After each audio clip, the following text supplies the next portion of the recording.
So now that we've talked about characteristics that are used to unify and also classify animals, things like tissue layers, body symmetry, whether or not they have a coelom or body cavity, and whether they're protostome or deuterostome, we can actually talk about all the different types of animals using those terms in context. We're going to start with invertebrates this week, and then next week we'll move on and do vertebrates. So invertebrates do not have a backbone.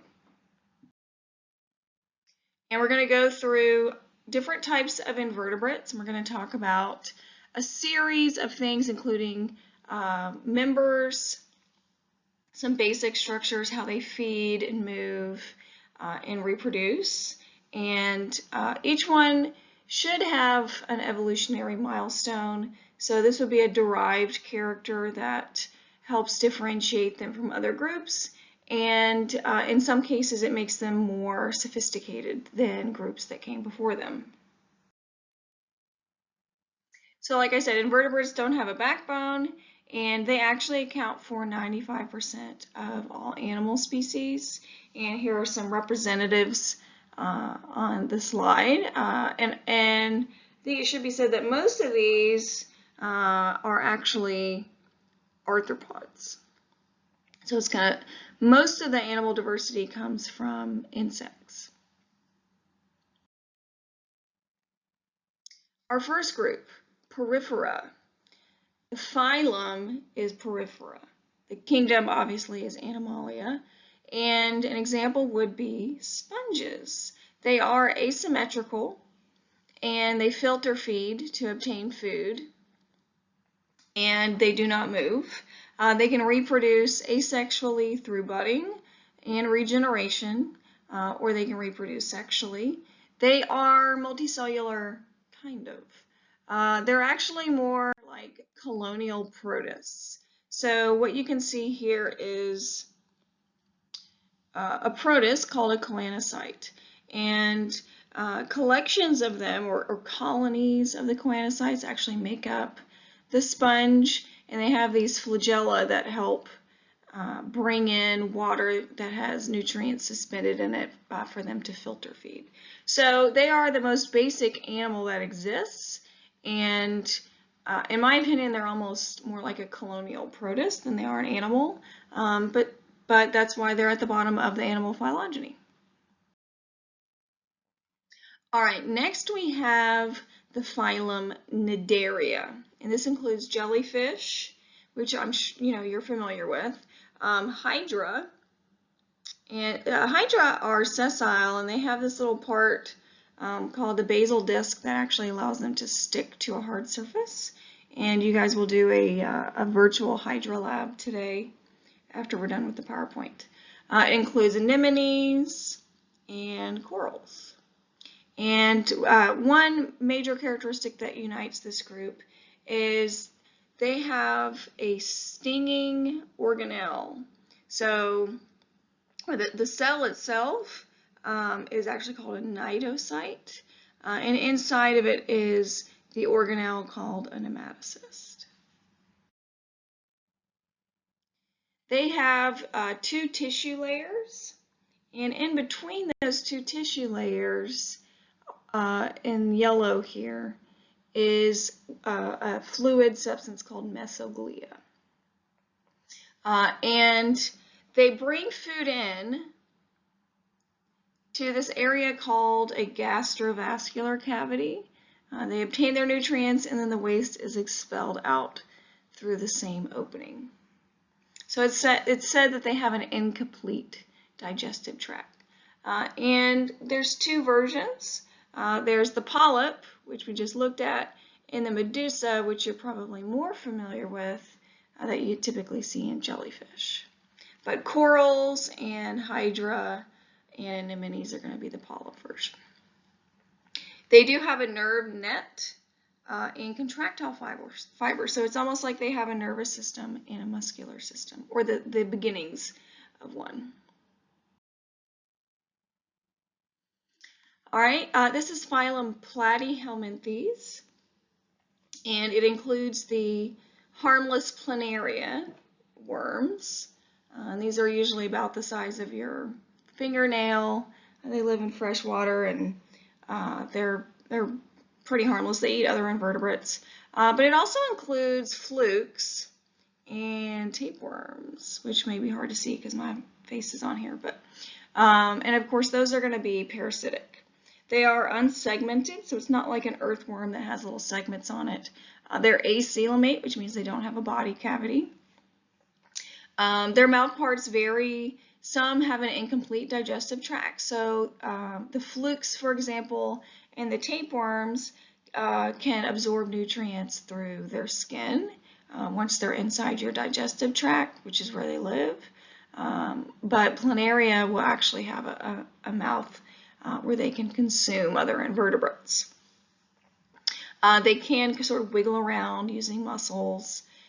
They can, it says they regenerate, but that actually should say fragmentation.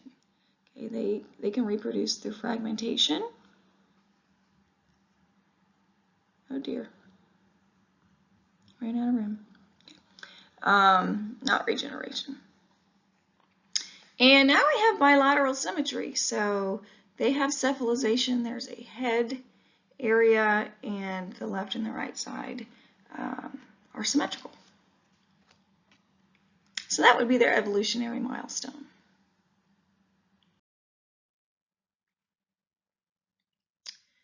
Okay, our next phylum is Nematoda, and this includes hookworms, whipworms, and pinworms. So most of these guys are parasitic. They have an exoskeleton, kind of like insects do. They have a central nervous system, and they have sharp mouth parts with a complete digestive tract. They move using musculature. They reproduce sexually.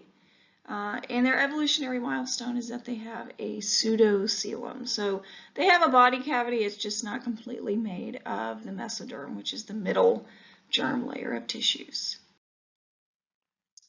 Phylum Mollusca includes snails, clams,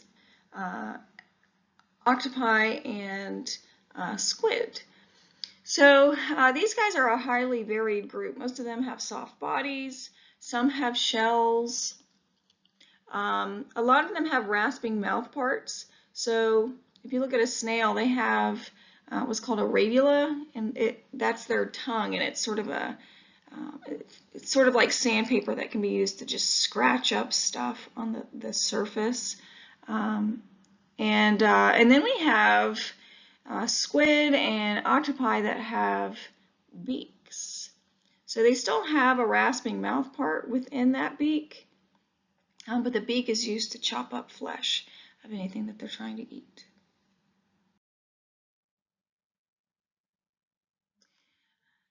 They do reproduce sexually.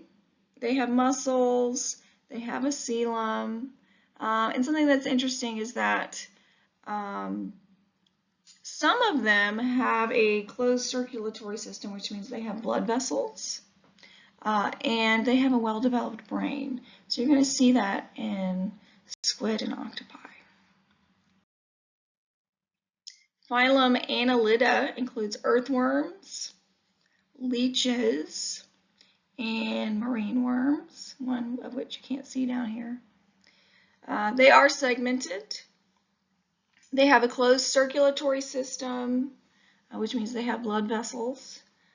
They are coelomate, which means they have a body cavity. And that body cavity is actually used to help them move. So it's filled with fluid, and if they contract musculature around that fluid-filled cavity, it helps propel a different part of their body forward. Think of it like if you were to squeeze a water balloon on one side. You see the other side sort of jut out.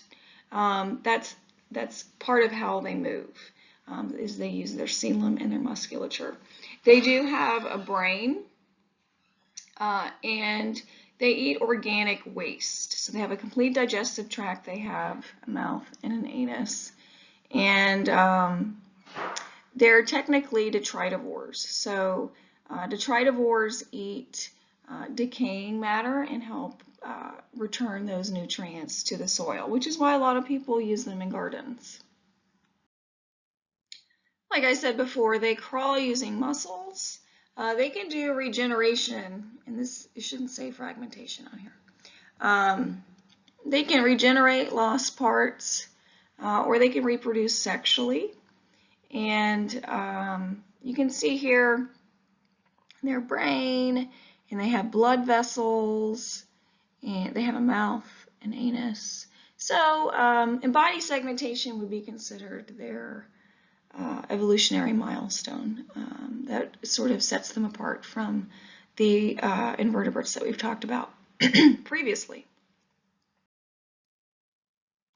So arthropods make up 2/3 of the known animal species. So this is going to be a lot of insects for the most part, but also arachnids like spiders, crustaceans, and centipedes and millipedes.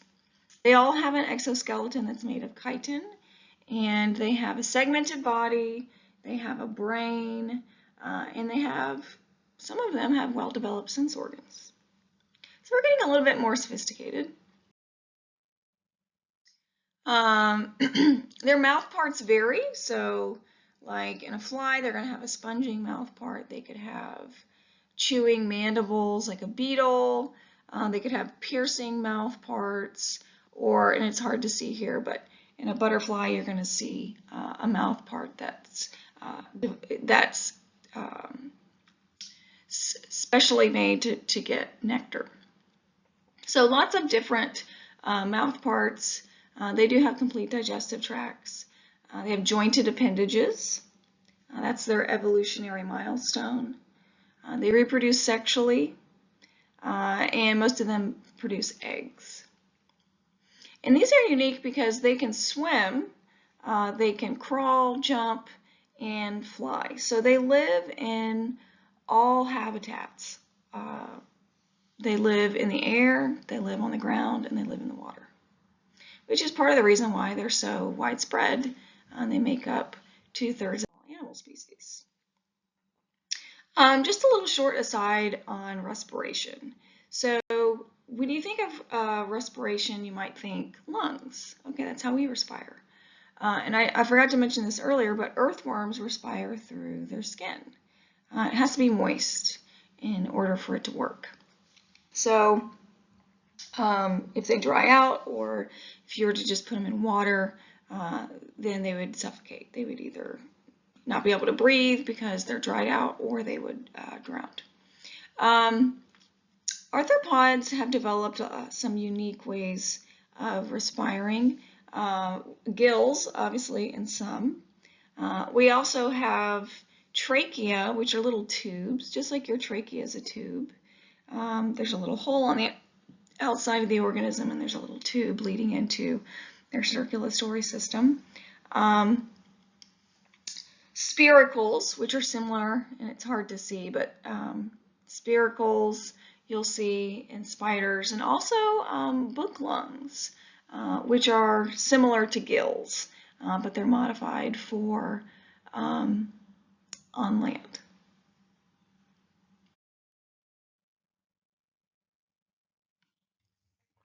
Some of them go through metamorphosis, and it can be incomplete, like with grasshoppers, where the juvenile looks like a smaller version of the adult, or it can be complete, where their larval stage looks completely different than the adult, which is what you see in butterflies. Phylum Echinodermata includes sea stars, sea urchins, and sea cucumbers.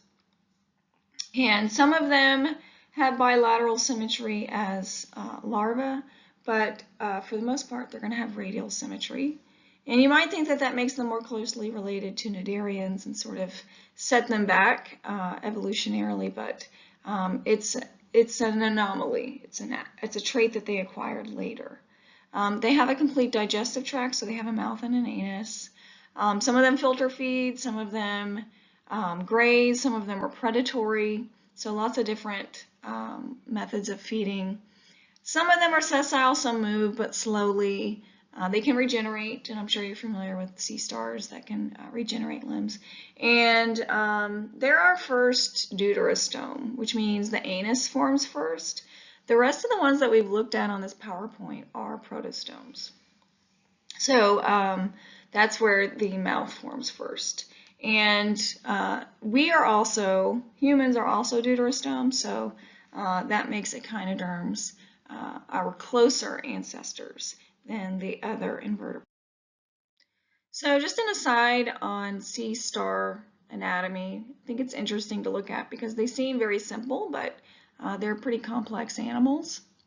They have a skeleton that's made of calcium. They have a vascular system filled with water that helps move their tube feet. And they sort of act like little suction cups. And each arm, which can be regenerated, has nerves, a digestive system, and reproductive system. So we've gone through the entire phylogeny, and we've mostly just looked at, or we've completely just looked at invertebrates. So first, just to review, we've got sponges. So they're animals, but they don't have any symmetry, and they don't have any body tissues. Then we have our cnidarians, and they have 2 tissue layers. And then we move on. Everybody else is going to have bilateral symmetry, and most of them are going to be protostomes. Okay, and at the very end, we finally have a deuterostome, which makes them more closely related to chordates, which includes vertebrates. So that's it for now. And next week, we'll talk about something way more interesting, because I know students are not typically very interested in invertebrates. We'll talk about vertebrates, which I think you'll enjoy.